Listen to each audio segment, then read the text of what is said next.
I'm a founding member of PSFI, so we're a group that works with law firms, accounting firms, various other professional services firms. We were set up at Cambridge about 10 years ago, Cambridge University.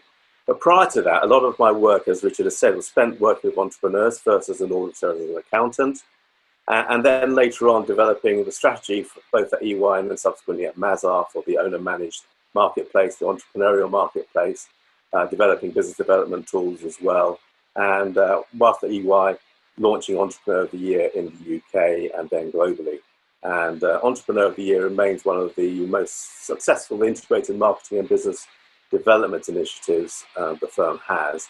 And in the first year alone, which was many, many years ago, it was generating millions of pounds of revenue each year. So it looked like a marketing initiative. In fact, it was business development. And that was because the connections we could make with the entrepreneurs. So I'm going to start off by talking about what do clients want in general from their advisors, and then perhaps just look at what entrepreneurs want and then put it into the context of the pandemic situation that we're facing at the moment. And to do that, I'm going to share some insights from evidence drawn from two sources. One source are the clients themselves, and the other ones are the rainmakers, the people within the firms who are exemplars in terms of going out and creating the relationships and developing new clients. In the case of the clients, we've talked to a lot of clients over the years, and in particular, we've observed probably about 3,000 conversations between partners and clients, and then heard the client's feedback. And in a way, over 10 years, the stories still remain the same. The needs of the entrepreneur, the needs of the client in general, seems to remain pretty much consistent, and it seems to be that we can't quite, as advisors, quite latch on to the things that the rainmakers do. So in terms of the rainmakers, I'm going to draw on evidence which has come from over 50 interviews with rainmakers or key account partners in different firms over the years. So fascinating to see what they do that make them stand out in their performance compared to their other partners who are also obviously very good. So what is it that clients look for? What is it that rainmakers do that actually creates that connection? And it's pretty simple, I'm afraid. It is just basically, clients want you to understand them. It's just basically understand me.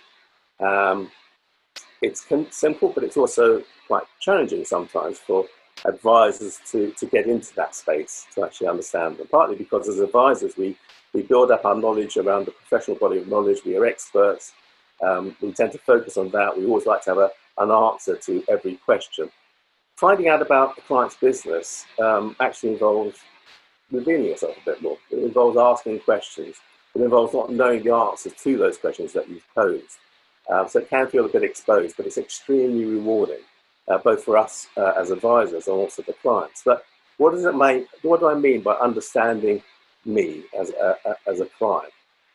There's a number of layers to this. I mean, first of all, fundamentally, they want their advisors to understand their business. So how does it work? How does it make money? And all too often, if we're a lawyer or an accountant even, or a tax advisor, we can sometimes miss that because we're so focused on the matter in hand, the transaction. We are transactional relationships. We are sharing our knowledge in terms of our technical expertise, but we're not looking at it from the client's perspective. Besides understanding their business, what they're also looking for is understand the context in which my business operates. And that's understanding the sector or the industry in which we operate. We've seen many firms, both initially in the accounting marketplace, but now in the legal marketplace, really focusing on sectors in order to be able to deliver that. But really, the thing that they're really looking for is understand my objectives, understand my strategy effectively. What do I want to achieve? Because you are there to help me achieve that strategy. And we shouldn't be an expert for hire. We need to engage with the clients to actually understand what they want, to understand where they are, where they want to get to, what's going to stop them, what they aspire to. So really understanding their objectives is really what they're looking for.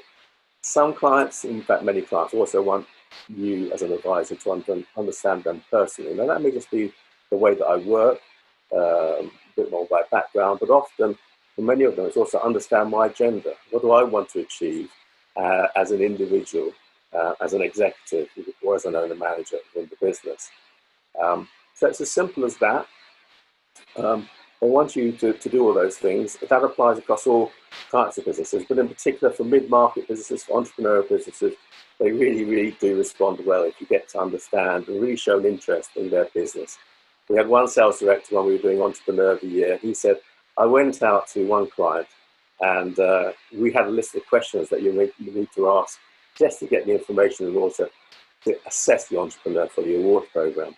And he said, I went out there, had this list of questions. I only asked 2 questions, and 2.5 hours later, we were still talking because the client just was so grateful to be able to talk about his and her business. And he said, subsequently, when he went out to different events, the entrepreneur would always say, come across, meet Mike, because Mike knows more about our business than our auditor does, which is quite sort of telling. So just understanding that, entrepreneurs really want that. So how do you go about that? It is pretty simple, but it's basically sometimes difficult to do. It's ask good questions. Ask questions about them, not just to fill your knowledge buckets, but really to understand them. Ask questions, but then listen. Listening is very something which we don't do enough of. Build upon the questions and the answers that you hear. Replay to demonstrate your knowledge, add value if at all. So ask questions and listen and build and replay. Also, understand their business. Sometimes it's useful to have a few mental models or frameworks to understand the business. So if you can get some of those, then it just makes the conversation easier. And the important thing is your mindset as well. You really need to go in and talk to your clients with curiosity to know what makes them tick, what makes it work. Be very client-orientated, have a broad view of the business, not just focusing on your particular area, and look at long-term relationships. And why do they want all those things? Well, they want those things because the things they want from their advisors, they want their advisors to be aligned to them. We were talking earlier, Richard was saying they want them to walk in their shoes. You can only walk in their shoes if you understand them, you understand their business and their objectives and their agenda. They want you to be commercial, and they also want you to add value beyond the matter that you're delivering. They expect you to deliver superb value in terms of the matter you're delivering. But it's what other things can you deliver? And you can only deliver those if you understand their agenda and objectives. So where are we now in the pandemic? These things are always there, always important, but they're so much more important because we've heard strategies are changing. Our clients are changing, their needs are changing. And there are also, there's lots of unknowns out there. We may feel as advisors that we need to go out there and have an answer. In fact, we just need to connect with them. We just need to talk to them. That's what they're looking for. I'm just going to finish off with a few quotes from a few clients that we've talked to in the last few weeks about the pandemic. One of them says, I'm getting flooded with COVID-19 updates, but only 2 partners have actually called me. That's quite telling. Another one said, a lot of emails, but no personal involvement or rapport. And the final one, this was actually from a GC within the FTSE 100 company, came back and said, I've been amazed at the lack of proactivity of most law firms. Bombarding us with COVID email updates seems to be the norm, but with only 1 or 2 notable exceptions, very little picking up the phone and asking how they can help or what our problems are. So I think it just accentuates it in this time of COVID-19 that we really need to reach out to our clients and understand their business. And that's what the rainmakers, that's what the people who are good at account management do. And it's amazing the number of partners when we put them in front of clients will say, you could have asked a bit more about that. You know, that's what I really wanted you to find out a bit more.